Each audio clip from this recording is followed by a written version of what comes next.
Welcome to Our Girl Relationships. On this channel, we talk about problems people face in their day-to-day life. Let's start with the video. I, 56M, need to start this off by clarifying that I have been nothing short of an amazing dad to my kids and my ex, 55F, for as long as her and I have been divorced. We separated on really bad terms, and I made sure to put in extra effort to make sure that didn't seep into my relationship with my kids. It was a focal point of my everyday routine to check up on them and to take a step in the right direction of strengthening my relationship with them. I remarried a couple of years after my first marriage and had 2 more beautiful children with my now soon-to-be ex-wife, 47F. Again, terrible terms, but I'd like to believe that this time the reasons are a bit outlandish and ridiculous. But then again, if a relationship can fall apart because of simple arguments, then it was never meant to go far from the start. There's another side to the story as to why the relationship failed, which you will come to learn later on. My wife and I are in the bait of hosting annual parties. Mostly birthdays for the kids, but we both enjoy the planning process, and it's usually our source of relief. We usually host them in celebration of 3 of my kids' birthdays that are in the same week and the first on the following New Year's. So we have all the reasons to make it as grand as we can afford to make it. This story takes place in one of those parties, and the very one that led to her wanting to divorce, even though I can safely and objectively say that she's in the wrong here. 2021 was a really, really rough year on everyone, but I will forever be traumatized by the events that chained and gained up on me during it. It was a huge series of unfortunate events, and my life at home with my wife was becoming less and less amenable. She's a needy woman, and though I always love that about her because I love giving myself, I'm at a point in life where I need to take from her. I need her support, her affection, and most importantly, her patience. A lot of people that I was really close to passed away due to COVID, and 2 of my kids that live away from me suffered severe symptoms. I was genuinely under a lot of stress and in a constant state of anxiety all throughout this shiz year. When its end was finally upon us, I was hyped up about the upcoming hosting. I was also really excited because I knew that my wife and I kinda use this as a reset button for the mistakes and shiz we've done throughout the year. We bond over the process leading up to the party, and then we spend it with friends and family and have a conversation at the end of the evening that kinda sells scores for the 2 of us, and I really appreciated that. I was looking forward to something that was going to result in the end of my marriage. If only I knew then what I know now. Anyways, the weekend comes up and we're preparing shiz, and I see that she's treating me in a really snarly and unpleasant way, which I obviously don't appreciate. Only she didn't even seem to notice that her attitude towards me was so toxic, that or she was really adamant on invalidating my sentiments. I really didn't appreciate her dropping shiz on the floor and bluntly telling me to pick it up or go walk the dog while I do shiz the right way, or whatever way she could find to demean what I was doing for the party's sake. I tried to start a conversation about it, but she swiftly turned it into an argument and wasn't cooperating at all, and that seems to be an attitude that she carried along with her to the party. Evening came around and our friends and family gathered at our house to celebrate my youngest son and the one at the end of the weekend. I hope this hasn't gotten too confusing, just that at the end of that weekend it would be a 3-in-1 birthday party, plus a long tedious list of things, a reunion, a chance to make good memories, but usually and most importantly a reset button. Her attitude had gotten to its lowest point, while other couples around us laughed and evaded their usual life problems through something that was supposed to be for us. I was genuinely getting emotional. I'm an emotional guy, and for the most part, that's what she was always loved about me. Not this time, I guess. When I went around her with my kind words and gestures that usually work best, that day she pushed me off, yelled at me, and told me to get my act together so we can get things over with and get over myself. I was really hurt, and then that quickly escalated into frustration, and I was demanding why the hell she was the one putting up this act when I was the one with more things on my plate and more reasons to hold it against her during this evening. She was holding a plate and smashed it against the sink, then told me that if that was the case, I should run around and tell people that she had cheated on me with our neighbor, who is one of my kids' age and could barely be considered an adult. She wasn't shy with her tone. She wanted to be heard, and she proceeded to run outside to the backyard where everyone was shocked by what they had inevitably just heard. I would have immediately snuck out the gates if I were in their shoes, but I wouldn't need to do that because my wife then picked up a jug of water and poured it on me. This'll help you cool off even more. I literally remember her saying that, and the lights inside my head went off. I took it from her hand, threw it near the bonfire, and pushed her down the pool. And for some reason, that was the peak of the evening for her. She went on and on about how I discriminate my kids from my first marriage and how I am a deadbeat dad and abandoned them just because, and I quote, her tasted better. I was genuinely humiliated. I literally wanted to reach into that pool and pull her out, then push her again so she could shut the hell up.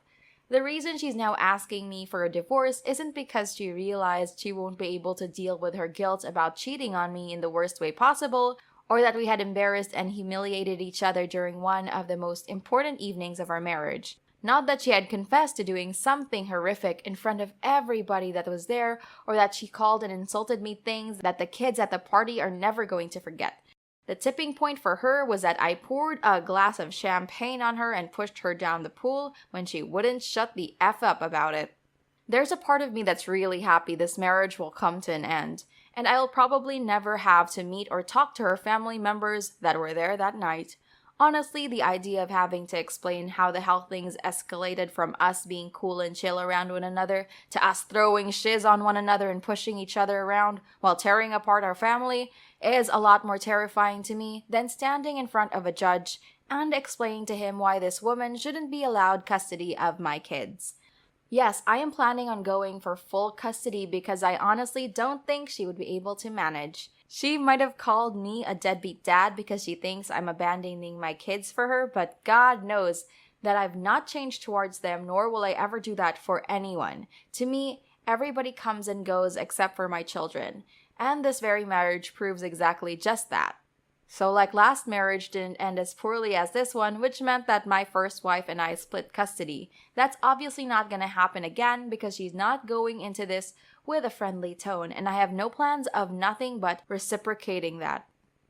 Update! This happened barely a couple of weeks ago, so the divorce process is just starting for those of you asking if I did manage to get custody.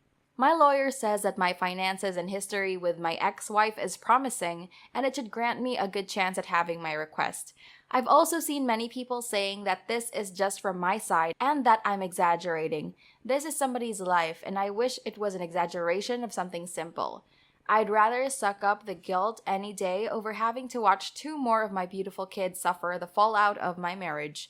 I'm guilty of a lot of things, but the story happened exactly the way I told it. So you invalidating my point of view is not only disrespectful, but extremely annoying as well. Not the a-hole. It's true that you'd have the teller's bias and keep the information that villainizes you to yourself because it always takes 2 to get to this point in your marriage. I would like to say that those comments were valid, but it clearly wasn't a you problem. She was being eaten away by the guilt of doing something she considered so morally effed up, and she was letting that seep onto her perception of the relationship. It was that, or that maybe her faith in your marriage had already fallen apart and it was the reason for her to cheat in the first place. No matter what the cause may be, it was wrong on her end and yours as well. And this is overall a shizzy situation to be in. You're the a-hole. No matter what her reasoning behind losing faith in the relationship and actively trying to ruin it, you should have absolutely not let it get to the physical point for her to spill water on you in an attempt to worsen the situation and validate her extreme reaction was one thing, but for you to shove her hard enough that she would sink into the pool and want to pull her out again and to repeat the process is another. This just means that you felt no remorse in doing something that I personally consider equally as messy as her making your private matter a public affair, and I think both of you are the a-holes here. I'm not sure how I feel about this. Good on you for trying to keep up a good relationship with your kids and take them away. from someone that's clearly too unstable to handle them. But why would she call you a deadbeat dad or scrub or whatever in the heat of that argument? Was there something you did? If not, they'll understand and appreciate it, and this hassle of ending the marriage is far better than living a life of constant fighting and arguing. They will definitely understand. Next story. Last Friday, I was out for a drink with a friend. We'll call him Mark. We stepped outside to smoke a joint, and Mark's friend saw us and came over to say hi. We'll call Mark's friend Damon. Damon is super energetic and pretty aggressive. Seems like he's cocked up, and I didn't want to make any assumptions. He sees the end of our joint and asks for a hit. I said yeah and handed him the last of it. And he said, no, I want a big joint. I like to smoke a lot. You should roll me a big one instead. I told him that's all I had, so it's either that or nothing, and he obliged and finished the joint. Then he proceeded to spend the whole night pestering me to go home and get some weed to roll him a big joint, and it drove me crazy because he wouldn't take no for an answer. This didn't seem to bother Mark at all, so we go our separate ways and I went home frustrated. The next night, myself, Mark, and a group of friends went out to a techno gig, and at the end, my friend who was DJing invited me and my group to an after party. At 2 a.m., the club is clearing out, and we're getting ready to go to the after party. As we're grabbing our coats, Damon appears with a drink in his hand, wondering why everyone is leaving. I pulled Mark aside and said, hey, just so you know, he didn't get an invite to the after party, and I don't want to get in trouble for bringing a stranger into my friend's house. Mark nodded and went to talk to Damon, who was busy creeping on the girls in our group, making them visibly uncomfortable. Next thing I know, Damon is taking me into a separate room to talk, asking me why I hate him and why he's not allowed to come with us. I just told him that he wasn't invited and it's nothing personal. Then Mark steps in and says, yeah, but after last night you said he annoys you, so you do have something against him. I said I don't need to explain myself, and he didn't get invited, and it's as simple as that. Then we all went our separate ways. This has now gone around to all of my friends now who are upset that I'm treating Damon this way because he's from a rough background and I should be more understanding. Here's my thing. It's not my job to teach grown adults how to behave. I'll be totally civil with him like I was on Friday, but I draw the line when his behavior starts affecting my friends. He was making the girls in the group uncomfortable and annoying the rest of us. I'm not going to bring him to an after party to bother everyone and have my friends get mad at me for bringing him. Now a bunch of our friends think I'm an a-hole who won't tolerate someone from a rough background going through a hard time. I will tolerate a lot and I feel for him. But the thing is, although his mental health isn't his fault, it's still his responsibility. I've talked to a bunch of my friends and a majority of them have said that I'm in the wrong. So now I feel like I'm in the minority, and it has me wondering, am I the a-hole? Not the a-hole. You're not obliged to like your friend. I have friends that I know only tolerate each other because of me. I recognize that, so I don't force them to be together often. But they are cordial when they have to be. I don't get in the middle of their issues with each other either. Mark shouldn't try to make you and Damon best buds. If he continues, that lets you know that they come as a package deal. You may have to distance yourself from both of them for your peace of mind. Not the a-hole. The creeping on girls would have been the last straw for me. The pushiness itself is annoying, doesn't matter the background. Also, how the hell can you roll up someone and demand they roll you a whole new blunt? I was visiting family in Cali and was hanging out with cousins and their friends, and they smoked a lot. And I kept getting past joints to the extent that when they went to top up, I got some myself and just handed it to my cousin to use. I felt like I was leeching since everyone else had weed and was using it for group use. I knew people that grew up rough. And the rule is bring your own weed or chip in to buy some. It blows my mind that not only didn't he accept a no, but also wanted to go home and get your weed for him, especially when he just met you. Next story. I-19F decided to get my dog pregnant before getting her neutered, and decided to keep one of the puppies and find a great home for the rest. I spent the entire pregnancy taking extremely good care of her. My aunt expressed interest in having one, a grown-up, stable job, big house with a big backyard, and taking good care of her dogs. She lives close and I could check up on the puppy. The puppies were born in the middle of the night. I was alone. My brother was supposed to come home that night, and he decided to not come home at all because he didn't want to help me. I ended up calling my sister for help. My dog gave birth to 3 puppies, and I took care of them while my brother made fun of me for being scared that one of them wasn't eating. He died after a few days.